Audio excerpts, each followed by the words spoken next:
నమస్తే, నేను మీ అశ్విని కుమార్. తెలంగాణ లోక్సభ ఎన్నికలకు సంబంధించి ఒక్కొక్క నియోజకవర్గం ప్రిడిక్షన్స్ జనలోక్పాల్ ఏమి ఇచ్చారనేది కూడా గత 5 రోజులుగా ఒక్కొక్క నియోజకవర్గం మీద ప్రిడిక్షన్స్ ఇస్తున్నాను. అయితే చాలామంది కూడా కామెంట్స్లో పెట్టారు, బీజేపీకి అన్ని స్థానాలు రావని, లేకపోతే కాంగ్రెస్కి 10 స్థానాల పైన గెలుచుకుంటుందని. ఎవరి అభిప్రాయాలు వాళ్ళు వెళ్ళబుచ్చారు. Thanks comments పెడుతున్నందుకు.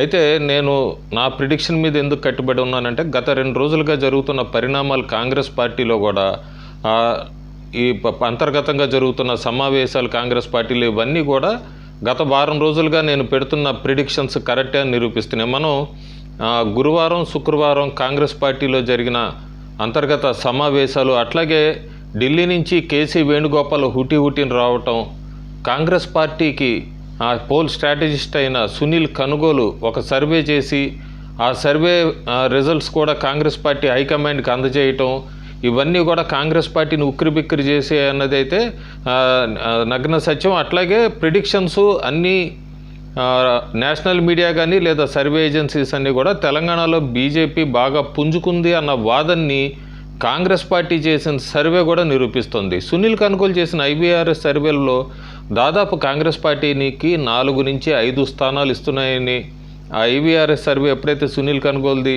కాంగ్రెస్ పార్టీ హైకమాండ్కి చేరిందో వెంటనే కేసీ వేణుగోపాల్ కూడా హైదరాబాద్ చేరుకుంటాం, హైదరాబాద్లో హోటల్లో రేవంత్ రెడ్డి వీళ్ళందరూ సమావేశం అవటం, దాదాపు 2.5 గంటల పైన మీటింగ్ జరగటం, ఇవంతా కూడా తెలంగాణలో బీజేపీ బలపడుతుంది అన్నది వాళ్ళని కొద్దిగా కంగారు పెడుతున్న విషయం అనే చెప్పచ్చు. మనం కాంగ్రెస్ పార్టీ కూడా దాదాపు ఎక్కడికక్కడ అభ్యర్థులు మార్చాలంటూ కూడా మళ్ళీ ముఖ్యమంత్రి రేవంత్ రెడ్డి మీద ఒక రకమైన ప్రెషర్ పెడుతున్నప్పటికీ కూడా ఇప్పటికిప్పుడు అభ్యర్థులను మారిస్తే ఆ సమయం సరిపోతుందా? ఇప్పటిదాకా అభ్యర్థులు చాలా నియోజకవర్గాల్లో ప్రచారం చేసుకుంటూ వచ్చారు, డబ్బులు ఖర్చు పెడుతున్నారు, ప్రచారంలో వాళ్ళు ముందుకెళ్తున్నారు. ఇప్పుడు వాళ్ళని అభ్యర్థులు మారిస్తే మళ్ళీ ఆ నియోజకవర్గ ప్రజలు కొత్త అభ్యర్థులను ఎట్లా రిసీవ్ చేసుకుంటారన్న ఒక సంశయం కూడా తెలంగాణ కాంగ్రెస్ పార్టీలో ఉంది. ఉదాహరణకు మనం మల్కాజ్గిరి కాంగ్రెస్ క్యాండిడేట్ని చూసుకుంటే, పట్నం సునీతారెడ్డిని చేవెళ్ళకి మారిస్తే ఎలా ఉంటుంది, ఆవిడికి చేవెళ్ళు అయితేనే కొద్దిగా ఫైట్ ఇవ్వగలదు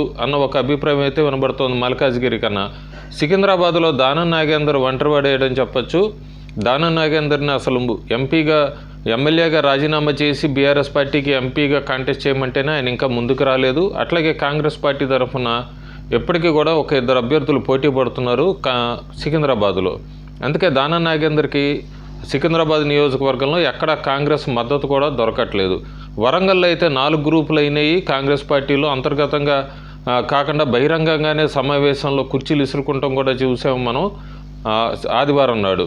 ఇంకా అట్లాగే కరీంనగర్లో కూడా అభ్యర్థిని ప్రకటించలేదు. దీటైన అభ్యర్థి ఎవరు ఉంటారు, ఎవరు ముందుకు వస్తారు అనేది కరీంనగర్ లోక్సభ స్థానం పలు పేర్లు ముందుకు వచ్చినాయి. అక్కడ కూడా గ్రూప్ తగాదాలు నడుస్తున్నాయి. ఖమ్మంలో కూడా గ్రూప్ తగాదాలు ఉన్నాయన్నది అయితే బయటకు రానిపోయిన పొంగులేటి శ్రీనివాసరెడ్డి సోదరుని ప్రసాద్ రెడ్డిని పోటీలో నింపాలని, ఇంకొక పక్క మండప వెంకటేశ్వరరావుని తీసుకురావాలని తుమ్మల నాగేశ్వరరావు వీళ్ళందరూ అడుగులు వేయటము, అట్లాగే రేణుకా చౌదరి కూడా వాళ్ళ వర్గం వాళ్ళని తీసుకురావాలని, ఇట్లా అక్కడ గ్రూపులు రేవంత్ రెడ్డికి దగ్గర వ్యక్తి అయిన ఒక వ్యాపారవేత్త ఉన్నాడు, ఆయన ముందుకు తీసుకురావాలని ఒక వర్గము. ఇవన్నీ ఖమ్మంలో కూడా కాంగ్రెస్ అంత బలంగా ఉన్నా కూడా అభ్యర్థి ఎవరు అనేది ఇంకా ఫైనలైజ్ కాలేదు.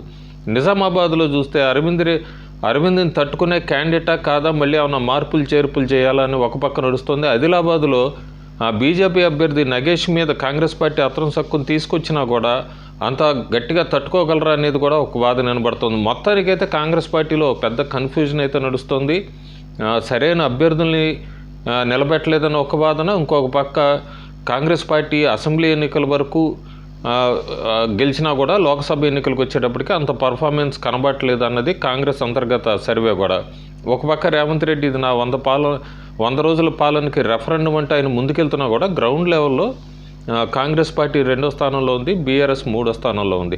నేను అంతకుముందు ఇచ్చిన సర్వేల్లో కూడా బీజేపీ తెలంగాణలో 7 నుంచి 9 స్థానాలు గెలుస్తుందని చెప్పాను. దానికి చాలా నెగిటివ్ కామెంట్స్ కూడా వచ్చినాయి పాజిటివ్తో పాటు. కానీ కాంగ్రెస్ పార్టీ అంతర్గత సర్వే మాత్రం గురువారం శుక్రవారం సునీల్ కనుగోలు ఆయన విడుదల చేసిన గాంధీ భవన్లో కానీ హోటల్లో జరిగిన సమావేశంలో కానీ కాంగ్రెస్ పార్టీ 5 స్థానాల దగ్గర ఆగుతోంది ఏప్రిల్ 13వ తేదీ ప్రకారం అన్నది. ఇంకా అట్లాగే మిగతా నియోజకవర్గాలు నేను మల్కాజ్గిరి సికింద్రాబాదు, జహీరాబాదు సర్వే ప్రిడిక్షన్స్ ఇవ్వలేదు. కొంతమంది సికింద్రాబాద్ ఎలా ఉంది, మల్కాజ్గిరి ఎవరు గెలుస్తారని అన్నారు. నాది ఇది జనలోక్పాల్దే కంటిన్యూ చేస్తున్నా కాబట్టి వాళ్ళ సర్వేలు ఇస్తాను. జహీరాబాద్లో పాటిల్ బీఆర్ఎస్ నుంచి బీజేపీలోకి వచ్చారు. బీజేపీ జహీరాబాద్ ఎంపీ స్థానం ఇచ్చింది. అక్కడ చాలామంది పోటీ పడ్డారు బీజేపీ తరఫున పోటీ చేయడానికి. ఎందుకంటే జహీరాబాద్ ఈసారి బీజేపీ గెలుచుకునే అవకాశాలు ఎక్కువ ఉన్నాయి కాబట్టి ఆశావాలు కూడా ఎక్కువయ్యారు. కానీ ఢిల్లీ బీజేపీ నాయకత్వం మాత్రం ఆఖరి నిమిషంలో పాటిల్ని బీఆర్ఎస్ నుంచి బీజేపీలో చేర్చుకొని ఆయన అభ్యర్థిత్వాన్ని ఖరారు చేసింది. ప్రస్తుతానికి ఇప్పటికిప్పుడు ఎన్నికలు జరిగితే కనుక జహీరాబాద్లో ఓట్ షేర్ ఎలా ఉండొచ్చు అంటే కాంగ్రెస్ పార్టీకి 37% ఓట్ షేర్ రావచ్చు, బీఆర్ఎస్కి 19.6% ఓట్ షేర్ రావచ్చు, బీజేపీకి 39.28% ఓట్ షేర్ రావచ్చు జహీరాబాద్ లోక్సభ నియోజకవర్గంలో. అయితే జహీరాబాద్ క్లియర్ కట్ కనబడుతుంది. ఎడ్జ్ గ్యాప్ కూడా 2 to 3% ఉంది. ఎప్పుడైనా 2 to 3% అబౌవ్ 2% అబౌవ్ ఉంటే కనుక ఎడ్జ్ ఉన్నట్టే మనకి సర్వేల్లో. జహీరాబాద్లో అయితే బీజేపీ గెలుచుకోబోతుంది లోక్సభ నియోజకవర్గం. అట్లా సికింద్రాబాద్లో అయితే కిషన్ రెడ్డి ప్రస్తుతం ఎంపీగా ఉన్నారు, మళ్ళీ ఆయనే పోటీ చేస్తున్నారు. సికింద్రాబాద్ ఎప్పుడు కూడా బీజేపీకి లోక్సభకు సంబంధించి మాత్రం ఎప్పుడు గెలుచుకుంటూనే వస్తుంది సికింద్రాబాద్ లోక్సభ నియోజకవర్గం.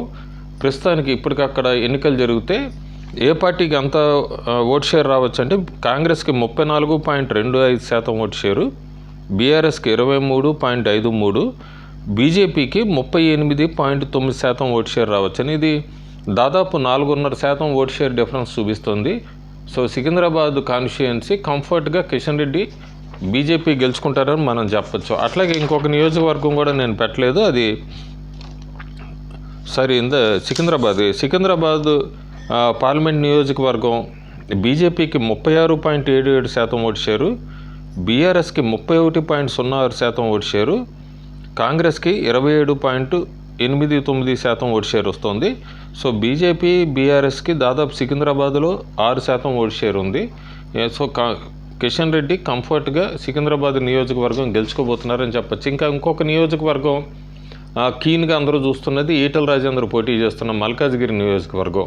ఈటల రాజేందర్ హుజూరాబాద్లో ఓడిపోయాక కూడా బీజేపీ ఎంపీ అభ్యర్థిగా ఇక్కడ మల్కాజ్గిరి నుంచి పోటీ చేస్తున్నప్పుడు చాలామంది కూడా కాంగ్రెస్ వాళ్ళు అవుటర్ని తీసుకొచ్చి పెట్టారు, ఇట్లా విమర్శలు చేశారు. అట్లాగే బీజేపీలో కూడా చాలామంది పోటీ పడ్డారు. ఎట్టకేలకు ఢిల్లీ బీజేపీ నాయకత్వం అయితే ఈటల రాజేందర్ వైపు మొగ్గు చూపింది. ఇప్పటికిప్పుడు ఎన్నికలు జరిగితే మల్కాజ్గిరిలో ఏ పార్టీకి అంత ఓట్ షేర్ రావచ్చు, కాంగ్రెస్కి 34.25% ఓట్ షేరు, బీఆర్ఎస్కి 23.53% ఓట్ షేరు, బీజేపీకి 38.9% అంటే దాదాపు 5% ఓట్ షేర్ డిఫరెన్స్ చూపిస్తుంది మల్కాజ్గిరికి వచ్చినప్పుడు. మల్కాజ్గిరి కూడా ఇప్పుడున్న ప్రకారం బీజేపీ కంఫర్ట్గా గెలుస్తుందని చెప్పచ్చు. మల్కాజ్గిరి, సికింద్రాబాద్, జహీరాబాద్ ఈ మూడు కూడా బీజేపీ కంఫర్ట్గా గెలుస్తుందని చెప్పచ్చు. ఇంకో పక్క కాంగ్రెస్లో ఈ అంతర్గత సమస్యలు విభేదాలు కనుక వీళ్ళు పరిష్కరించకపోతే బీజేపీకి వరంగల్ కూడా ఎడ్జేట్గా కనబడుతుంది.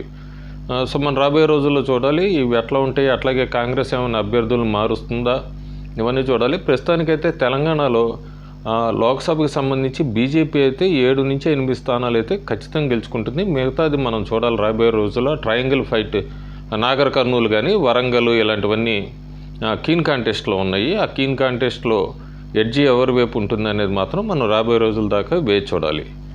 Thank you.